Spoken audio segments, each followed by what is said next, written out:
I'm Holly. And I'm Stacey. And we are here to discuss the side of musical theatre that isn't talked about enough. And we're going to cover all of the topics that you're maybe not so excited to finally announce on your Instagram page.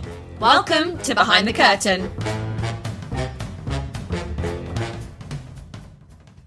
Hi everyone, welcome back to Behind the Curtain. Hi.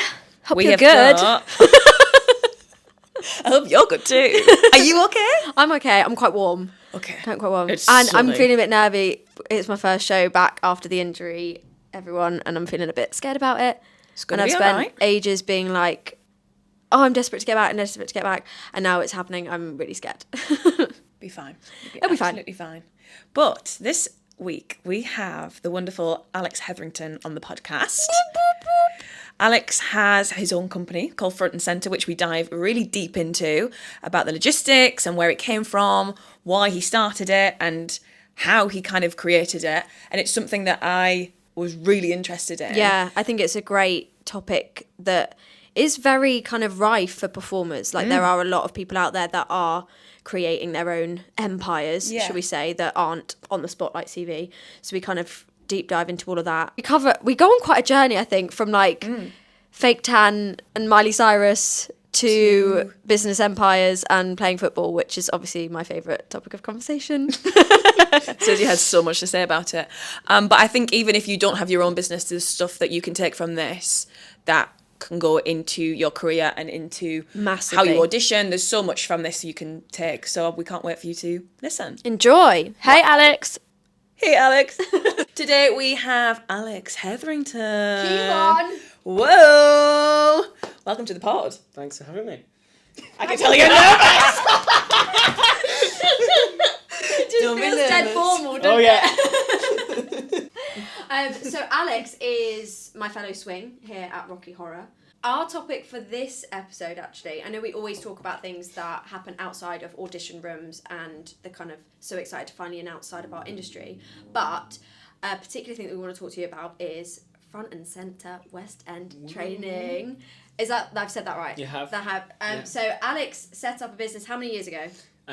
Just over 5 years now. Amazing. Alongside his performing, obviously he's still very much in the industry as a performer. So we're going to deep dive into all that malarkey. But shall we start from the beginning? Where did it all start for you? Where did Your you... MT journey, should we say? I was, which is always a surprise to people, I love it. a disco freestyle boy.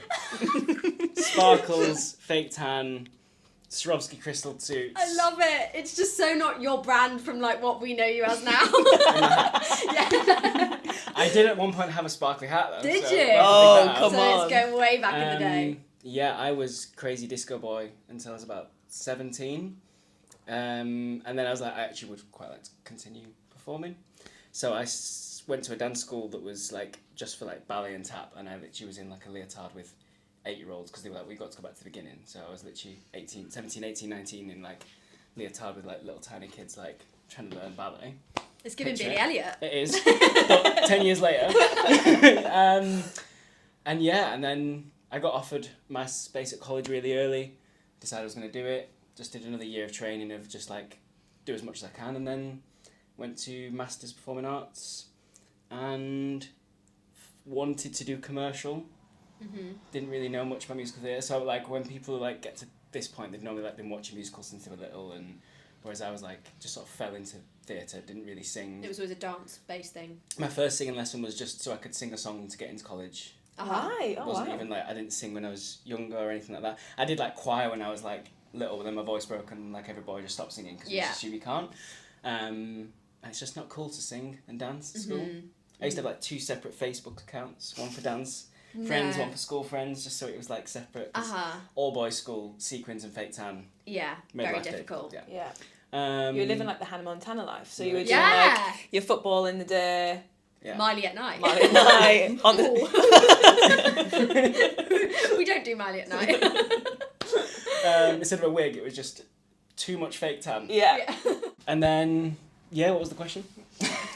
So you went to Masters. Yes. You trained at Masters. Yes. Interesting commercial. Yes. And there was like Masters, especially when I was going to Masters when it was sort of like 10 years ago now, were known for their like lads. dance lads, and you'd watch them, and like as a young boy going to like Move It and watching things online, you didn't often get a lot of that, and it was quite inspiring to watch men become like male dancers, really strong male dancers. And there was another disco freestyle lad that went to masters that I knew called Courtney, and I used to watch him, another lad called Connor, and there's a few of them that sort of went there, and I liked the arc that they took and how they even just came across as humans from going to colleges. Because I think you've got to remember, when you go to college, you're not just going there to train, you're going there to sort of become the adult you're going to be as well. Like those 3 years like absolutely shaped me.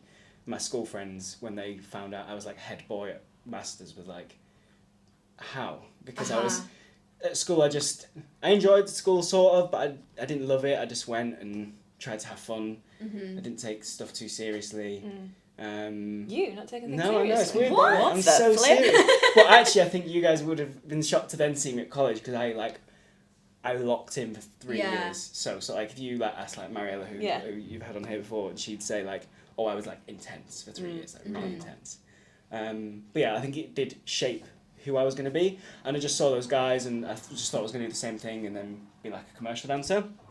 And then probably about a year in, I was like, I am not going to be a commercial dancer. I can't take myself that seriously when I dance. Okay. But I can just do it. And then, yeah, the musical stuff started coming, and I was singing a lot more and enjoying the singing, and actually thinking, well, I can actually hold a tune and sing some harmonies. And I just explored bits of my voice that I just never had for like 18, 19 years, and found out that I actually could hold that tune. And then ended up playing a lead in my second year musical and third year musical, and signed an agent really quick, and suddenly I was just in musical theatre sort of almost by accident. My first agent was Gary Lloyd, and he came in to audition for a panto on the first week of third year. And I'd had like a really tough second year of just like, I felt like I was pushing against like a brick wall that was just never going to move. First year I like flew, I was doing loads of stuff with sort of second and third years above me, and then in second year I just felt like I just wasn't getting anywhere. I had that. I felt like second year, it's either, I think, a big turning point for people, like it's, you're either going to push through and you're going to do this. This is the real, this is what it is. Second year blues is what we used to call it. Like it was that thing, especially it's like second term of second year, because it's like the whole of first year, you're finding your feet. There's no sort of like social establishments yet, like all of that kind of stuff. And then you do get to second year and you're kind of like, whoa. Oh, this is real. Yeah. Yeah. And like third year's around the corner, you're not a first year anymore. Like first year's so exciting and you're getting better, and then you're not even in second year, and then suddenly that happens. And yeah, I think I just came on like loads in first year. Which you do, don't you? Like, really, that's probably when the most progression happens. And I was just frustrated that it didn't carry on happening that way.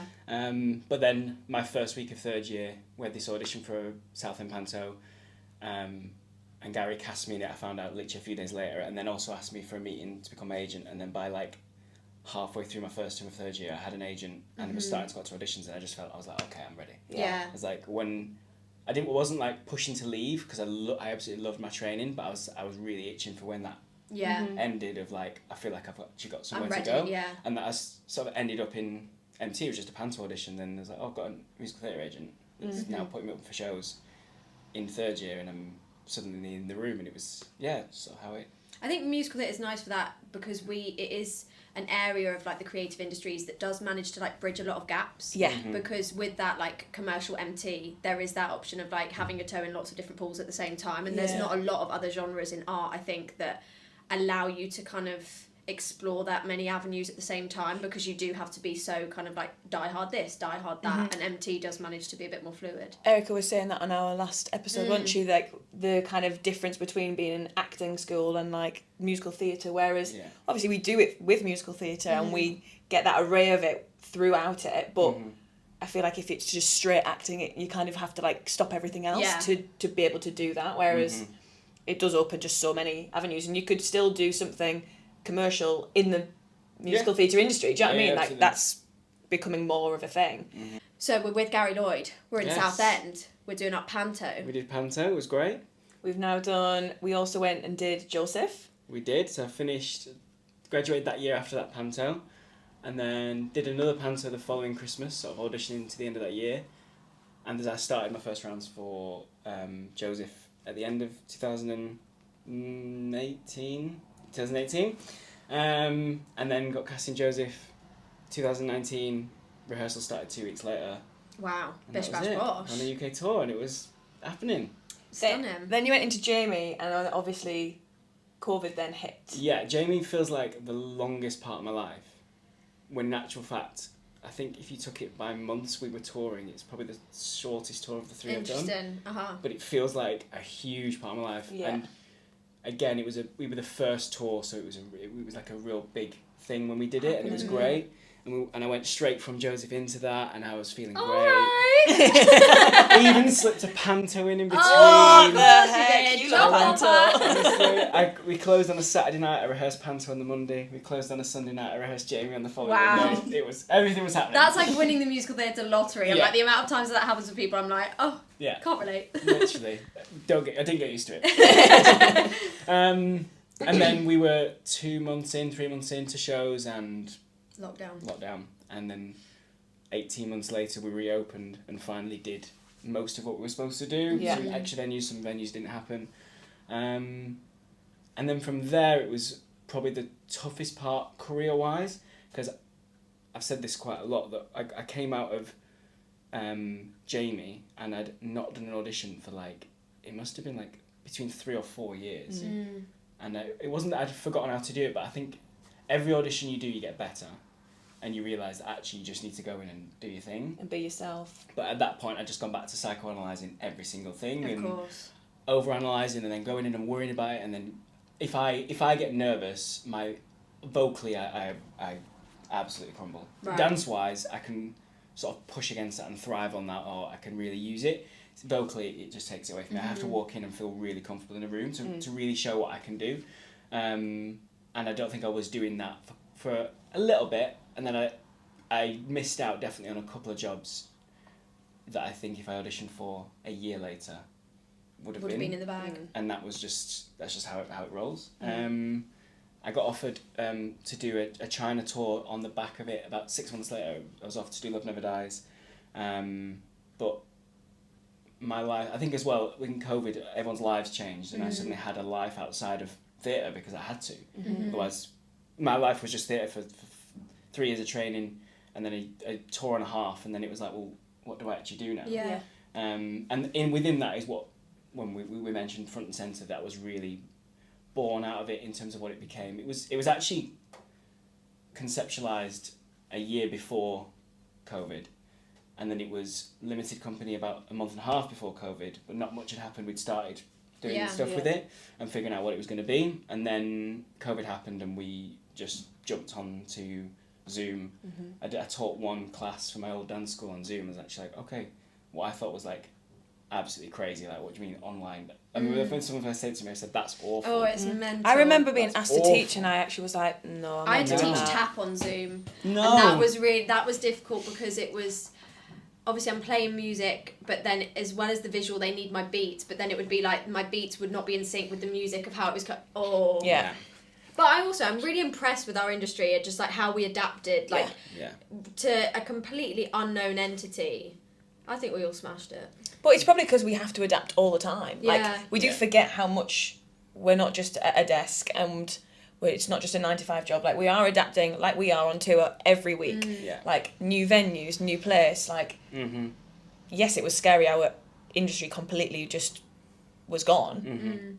But so many people actually just went, well, we need to make something from this. Yeah. And like you said, the company was already established, but because of COVID, you actually kind of forced to make it happen. We would never be anywhere near what we are now, especially as a brand. We could be making a similar amount of money, but as a brand, we're quite well known, especially for ages sort of 10 to 17, 18, and a little bit older for the ones that did our stuff in lockdown. And I remember I went to move it the first time it happened after COVID, and we didn't have a stand or anything. I was still on tour. I can't remember if I taught a class. I think I just went because we had one of our brand partners were there, and they had some tickets, so I went and I just had my front and centre hoodie on, and the number of parents and kids that came up to me and just thanked me for what we did in lockdown was crazy. I mean, we were doing crazy numbers of classes in sort of the thick of it, especially when remember the third one happened in January. I remember it was like January 2nd, January 3rd, and they announced it, and I went on my laptop, and I think I stayed at my laptop, apart from sleeping, for like the next 3 days straight, just to like set up the next bunch of what we're going to do. And we just kept pushing the bounds of it, because suddenly I think a lot of people realised, oh, all you need is a laptop and an Instagram account, and you can set up a company, which isn't the case, because we already were a company, had websites, and the whole back end was already there, which is what I think made it easier for us anyway. But suddenly there was also a new workshop coming like every week. Yeah. Like someone else was doing workshops, a new brand, a new this. I was like, and which was perfect for us, because we suddenly had loads of competition. Yeah. And every single month we'd look to do our next set of tutors, and we go, okay, what we're going to have to do. What can we do? Yeah. So How we can went we from make just it different? doing, oh, we'll do some workshops. Oh, now we need to like really cater to what everyone wants, so like the Six and the Heather stuff that was really popular. Okay, everyone's now doing that. Let's push and do like a few West End leads and really push that. And then, everyone's got those people because they're all available and they're all sat at home with a laptop. Yeah. And then I remember we got to some, and I'm like, we just got to go big. And my wonderful girlfriend, Charlotte, who none of Front Centre would be possible without, so I have to mention her there, was just messaged every Broadway cast member that's been for like the last 5 years, and was like, we did 2 months of just Broadway workshops. Every single person was streaming from New York, Broadway, like it was, when I look back at some of the people that we had on Zoom, it was just crazy. And we just said to them, look, we're a small company, we're just trying to offer as much as we can. At the time we did a lot of just like ticket split, so we just used to say, we'll do all the bookings, all the back end, handle it. If you just throw us a couple of shares on your Instagram and turn up and teach, we'll do the rest. And we used to just split the earnings 50-50. What a fantastic opportunity for not only the people that are coming to your workshops, but also for you to be able to branch out to the people across the pond is really cool. And we are very much in an international, global industry. And it is very much sometimes like them and us. And I think there's not a lot of that crossover between Broadway and West End. Was there a reason why you started Front and Centre other than having it as a side hustle? Was it something that you wanted to just kind of create for a business point of view, or did you see a kind of gap in the market of it? Yeah, it's sort of twofold, which I think works so well, is that I've always been very like, I hate the word, but entrepreneurial, and I was the kid at school with chocolate bars in his rucksack. Of course you were. I can so see Oh my that. god! I bet you were like, wait. No mates rates either. No, and my parents have always run businesses, and they are two people that I just find so inspirational, that they're not still going, but still like really motivated to improve their business, and they push, and they've, even now I still work for them and do a lot of their marketing and their web development, and my dad will send me emails and ring me, he's like, I want to do this, this and this. I'm like, you're nearly 60 and you're pushing, like, chill out. If I've got half of what you've got at that age, like, Yeah. I'll be so happy. So I've always enjoyed business, and I think for me, like, building a business is almost like a hobby. Like, I enjoy it. I just enjoy that aspect of things. And then the second half of it is just that when I felt like when I was training, there wasn't many opportunities in musical theatre outside of London. Yeah. Because like it's the West End, and then sometimes tours come nearby, but you don't ever get the like training opportunities of London. Yeah. You do a bit more now. It's starting to get better, but within theatre, like my first experience of musical theatre was actually a Gary Lloyd class at Move It. Right. And it was like such a full circle moment being in like a meeting room with him, because I did his Thriller workshop in like, it must have been like 2005, 6, something like that, when I was like 10. And then I spoke to him after, and my mum was speaking to him, and I remember I was supposed to go to like his summer school that year, and my mum was emailing him, but I broke my ankle at school playing football, of course I did. Of course. So I couldn't go, and then when I was in my meeting with Gary, he searched my mum's email address and still had the email chain. Oh, that's amazing. But that was like my first experience of theatre, and then unless I went to Move It or did things like that, you didn't really get to do it. Which just isn't accessible for a lot of people, whether it's financially or just distance. London is very much considered like the central hub of the industry. Absolutely. Even now, if you do a show you could do a show for 6 months in Manchester, you'd probably rehearse in London and audition in London. Like, That's pretty true. It's all there. And I just, especially being on a UK tour every week, I still think pre-COVID there was a way more tours than there is now, but it's again, the industry's getting better. Yeah. And I was like, there's so many tutors actually, or people in shows that would teach around these towns and cities, and you just wouldn't know, or don't get the opportunity to, or they just don't have the links to the schools and things. So initially it was set up to be, we would email dance schools and say, we've got people that would like to teach workshops in your area, would you like a workshop? And then we finished COVID with, well, I think we estimated over 10,000 different people in the UK had done one of our classes in That's COVID. amazing. That was how many like separate usernames we had on our database. And it's like, there's so many people here, and we had like hotspots where they'd obviously gone around schools or areas, and so we picked the 4 biggest city hotspots, which were Edinburgh, Manchester, Leicester, and then we did Essex, and we set up 4 programs, one in each area, that were once-a-month associates of just someone from the industry will come and teach 2 workshops that day, or 2 people, and they do 4 hours of training each month, and it would just be like we'd like that extra step between them just doing their dance classes and actually seeing what that would lead to one day. Not necessarily that they were learning stuff that they needed right now, but stuff that they, or just meet people that could inspire them. Like I feel like we've all met people that person inspired me. Oh, 100%. And like I said, the story with Gary Lloyd, and that's like I feel like a little keystone moment in my life that led to here. And I feel like I've got lots of those throughout my life, and these programs could make that for other people, and these links, and yeah, that's sort of what was born out of. Giving more opportunities, isn't it? For like, especially again I lived up north. Like I came down every month on a Sunday to Erdine to do kind of like I think it was called Scholars. Yeah. But that was kind of it, and we had maybe, if someone was in the area, it was just like a workshop, but it would be like once or twice a year. So like, but even coming down to London, and like my mum and dad coming down, it was always a huge thing of like time and money was like, and that's we always try and push our prices. Like if you added up a trip to London for like a family to do some like, or like for a mum and a daughter to maybe to go to classes for like one weekend, it's cheaper just to do our program. It's trying to be the same thing without having to do that. And obviously going to London's great and seeing the shows and all that, but but like you say, it is available now. It's bridging that gap though, isn't it? And it's giving that opportunity of like, it doesn't have to be an expensive weekend in London to have access to these kind of things. There are other options available. And like you say, giving people the option to see it and work with people from Front and Centre that maybe couldn't afford to go to London, and also seeing someone on the stage as a touring production, like if that person couldn't get down to London, they couldn't see that person doing it, like, oh, I could do that. Like it just bridges the whole of it of like seeing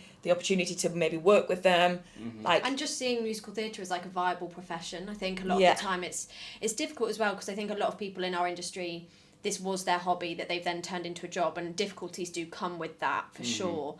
But for a lot of people, it's like they love it, but it's not even something that they would seriously consider going into in a more professional basis, because it's just not the done thing. Certainly something that I find with running the Golden Age movement is like the ownership of that counters my auditions quite well. Like mentally, I feel like I've become a better freelancer and a better auditionee because I have something that I have complete control over. Has that applied with Front and Centre as well? Yeah, I think that was the one of the driving forces in the first lockdown was I fell through, like if there was a net, I fell through it. Like it felt like I'd everything that I could fall through was there, so I couldn't get any of the grants because I didn't have any year's accounts. Where none of us are PAYE, so we couldn't get furloughed.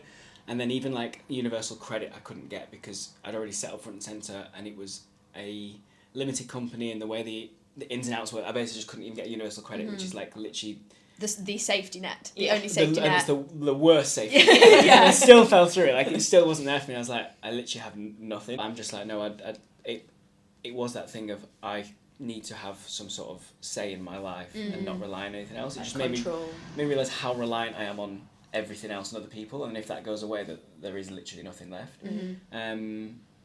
So yeah, that was a huge driving force of just if I can get something that works, that I enjoy doing, that also other people enjoy, and it brings all these things together, that also gives me control over my life when I'm not performing, then that was always what it was meant to be. You can just get I feel like people can get lost when not performing in other work, in other jobs, and sometimes it's great, they get lost and actually find something else they really enjoy and they end up on a different path, but sometimes you can end up working horrendous jobs, horrendous hours, hating it, and then also still struggling to get to auditions because the jobs and it strips aren't flexible. away you as a person. Yeah, and it's just, if I could have something that meant that I had that security whilst being able to just explore what I wanted to do in my career, then it's done its job. Yeah. Even still now, like on tour, you have your little office and like doing my touring office, which is like you could literally go anywhere, and obviously you've got like things that you need to be sorting out, but you pretty much organise it all from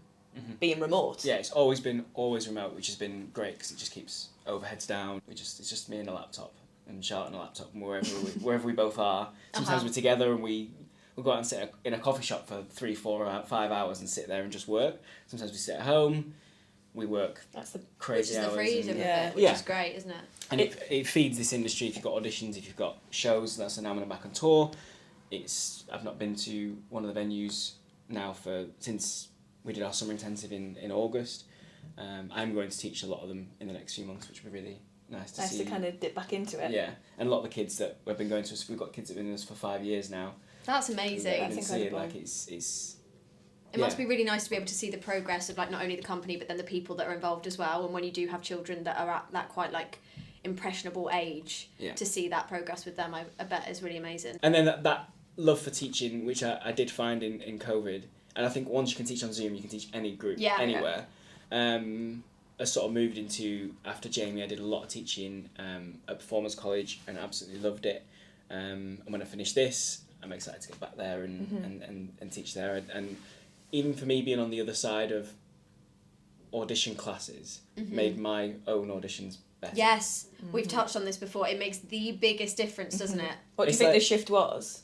I'm just like watching people walk into a room like not humans. Yeah. And like, bro, just walk in. It's like, crazy how it's amazing how high the stakes can feel until you do have an opportunity to experience it from the other side, because obviously, you know, you want every job that you audition for, like that's just a given, but I think it is, you kind of really realise that it's not them and us of the other side of the table, and once you do sit on the other side of the table, you're like, oh my god, is it even that deep? Yeah. Like, of course everyone cares and everyone wants to do a good job, but we want you to do a good job as well, and it is so, I found, again, teaching as much as I have, like the mindset shift of like, oh, again, it's like that TikTok trend that's like my nervous system doesn't know the difference between like walking into an audition and being eaten by a shark. Yeah. And you're like, it's so true, because you can feel, like you were saying with your singing, it's like, why is my larynx now in my chin because I've got 4 people behind a table? Like, they've got a pen and paper. They've not got weapons. Like, you're absolutely fine. It's just that survival mode. Yeah, your body just goes into fight or flight. It sounds really like egg,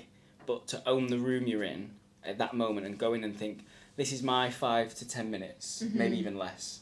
My 16 bars. Yeah. But in that time I walk into the room, I'm going to speak as a human at full voice, try and find my voice in the room, find how it sounds, find the space, and go, this is my time in this room and I own this time and this space. And I deserve it, Yeah, and I think that's come out of literally just watching people walk in a room and just, I'm like, sorry, who are you? Yeah. If there was like a performer out there or anyone that has thought about side hustles or setting up businesses, would you say you've got like a number one piece of advice, or do you think that is something that's very individual? I think if it's something you want to do, like there's people that like love to say that you love to teach yoga, and then sometimes people end up on this trajectory of I love teaching yoga, people love my classes, I should do my own yoga brand or yoga studio or this, but actually when it gets to it and you've got all the back end to deal with and admin and emails and all the bullshit that comes with running a business, and go, I hate running a company. Yeah. I just like teaching yoga. Yeah. And people can get lost in that. But if you're someone that, like, for me, I love the management of a company. Yeah. I really enjoy managing and building a brand and building a company and doing social media. I love all that stuff. Yeah. And I actually would do all that stuff and rather hire other teachers in to build the brand rather than me teach myself. Yeah. Which has been good because it's meant that front and centre's not been reliant on me being your somewhere, availability, which is what it's again supposed to be. So I can go off and tour and it carries on and it's all fine. And I think if you're someone that does enjoy that, then go for it. But there's plenty of ways to hustle. I think hustle is like huge in our industry, and it, even like again you go with front and center and you go with how things look on social media. Oh my god, I'm in this cast. Oh my god, I'm in this. I'm like, oh my god, I'm building a brand. I've also been in the Natural History Museum for an entire summer doing promo work, asking people to donate as they walk in for like £8 an hour. I've done that not that long ago, like literally 2-3 years ago. I've been doing that. Or coming out of COVID, I was stood in Thorpe Park with a megaphone telling people to put their masks on when they're on the rides for like again like £10 an hour in the rain, in the cold, whilst wearing a mask all day. And if you can learn to hustle on those sorts of jobs, it's a great attribute to have. And it doesn't necessarily have to be running a business, but it's just, if the going gets tough, how are you going to handle it? Yeah. I think that's really telling as well for, like we were saying earlier about like people in this industry, this was their hobby, and it's kind of like, oh well, I love singing and acting and dancing, so let me do this. And it's, I think for a lot of people, the realisation of like, oh, if I'm going to be in this industry, 75% of it is not singing, acting and dancing, and that can be really, really difficult to navigate, because there is the self-PR, there is the rejection, there is the instability of finance, or all of that kind of stuff. And it is finding those little pockets of things of, you don't have to be the next Alan Sugar necessarily, but if you do have something that's bringing you joy, sometimes just sit in that in like its simplest form, rather than kind of getting swept up in what you're expected to do. Yeah, we're not even like, from a hustle perspective, just having other things that you say that you enjoy, other hobbies. That is always when people leave college and things, I'm like, find other things you love now. Yeah. Because your hobby's now your job. And once your hobby becomes your job, you need other hobbies. Other outlets. You have to have other ways to enjoy life. And I've gone back to, as you guys know, I play football probably when I shouldn't he goes knitting, really. He does it with Erica. Yeah. I mean, it's not quite. I share the West End charity team sheet, and I'm on it, and I'm like, just pop in here on a Sunday. But the camaraderie that comes with playing football and having other people, and that was like my driving force of playing football again, was actually I was just sat and I was like, I don't really have, not that I don't have any friends, but I just have people I've worked with that sort of live in the area that are also busy, but I'm not from London, I don't have ties here, and I was like, I actually don't really know many people apart from my girlfriend and her family, and a lot of people that I went to college with either did cruises or have moved back home, or a couple of them are still work in London. I don't see them very often. I was like, I need to find like a community. Yeah, a community. And then the actual driving force of football was, this happened to me once, and this one audition is the reason that I will never be unfit again or feel unfit again. And I was in the final for a show, just on the back of Jamie, and I was an offstage swing on Jamie, and I probably went on maybe once a week, twice a week max, or just could go a couple of weeks without going on stage at all.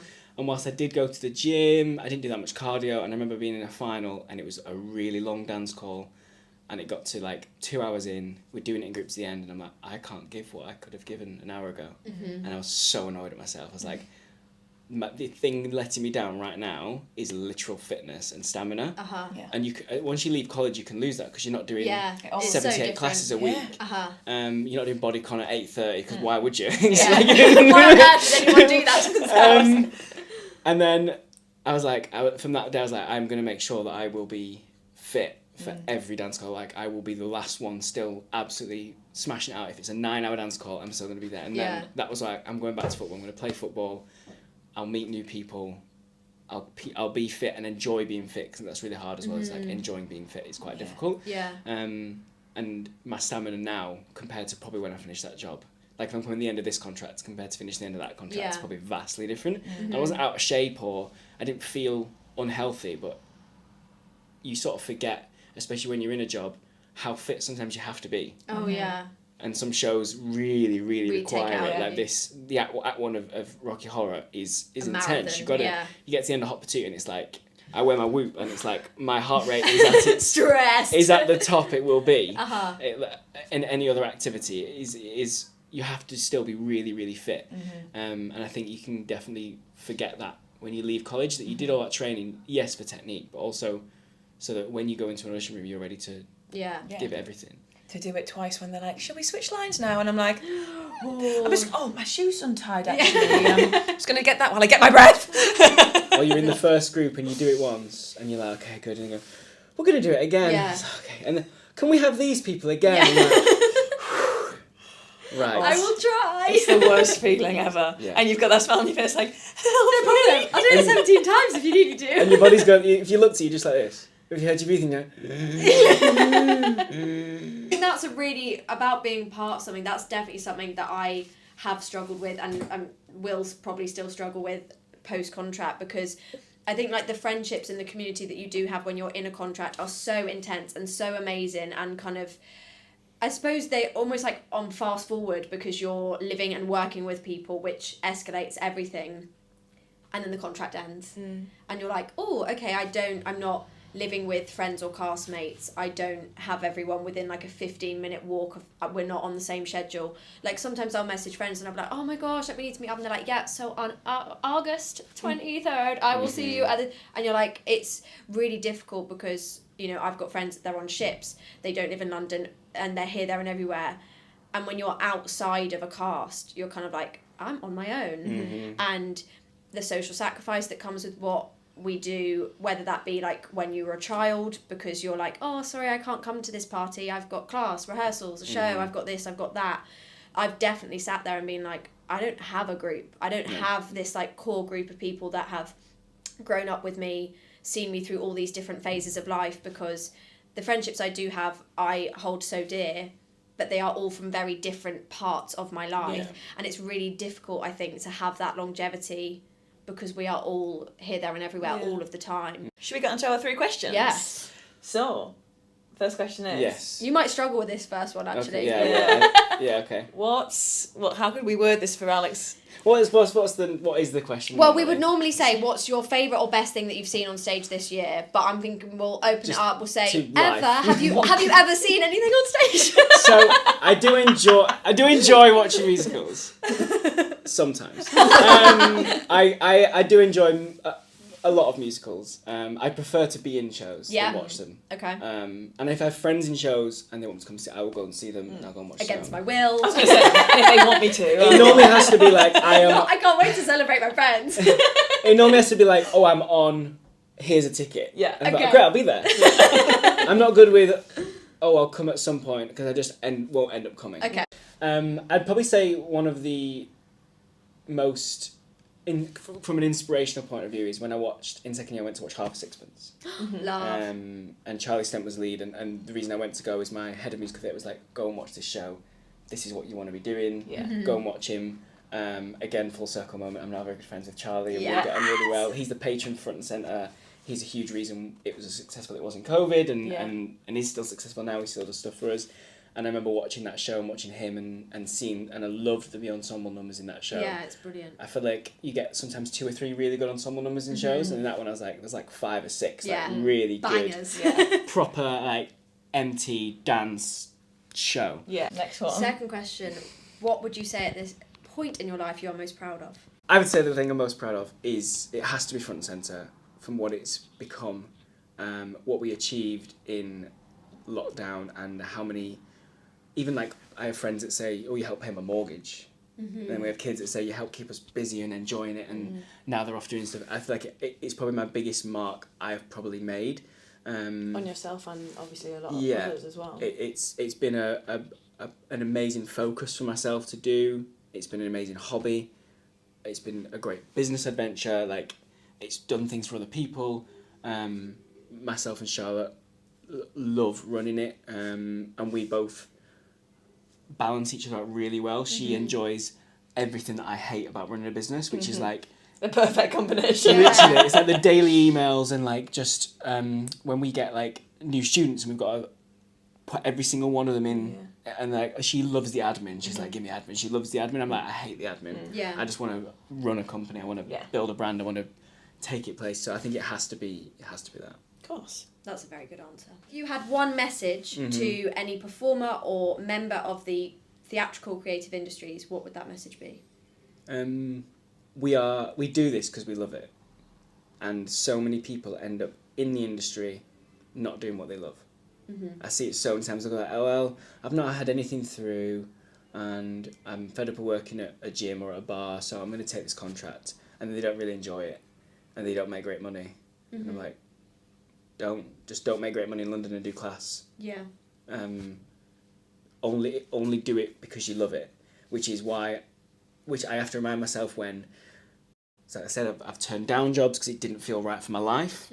But I was like, but it's a musical, and it goes to amazing places, and it's an offer, and it's what I always wanted to do. I'm like, is it what I always wanted to do though, or is it what I want to do now? Like, is that going to fulfill me now, or is it just another credit or a show because I should be doing it. Yeah. And if I actually took a long time with turning that job down, and I'm like, it's the best decision I ever made. But I felt at the start I was like, you feel like condemned that you've got to take jobs because you should feel privileged. Or it's just like it's a no-brainer that like you don't have an option to turn it down because that is... You never know when the next one is going to come out. And you've done 27 rounds. I've earned this. Yeah, exactly. And then I'm going to turn it down anyway. It's like... Money, time, energy, like you put so much into it and you get it through, and sometimes you're not even looked at it and you think, I've just got to take it. Because it's on the table. Because it's on the table. Yeah. So I think that you just have to... It's like I think about, remember why you're here, but it genuinely is like, we're here because we love it. Not because we just carried on doing something and then someone offered us a job doing it. Yeah.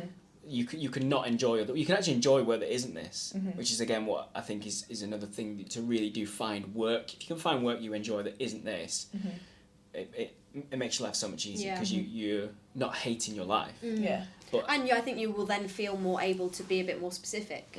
Because if it's...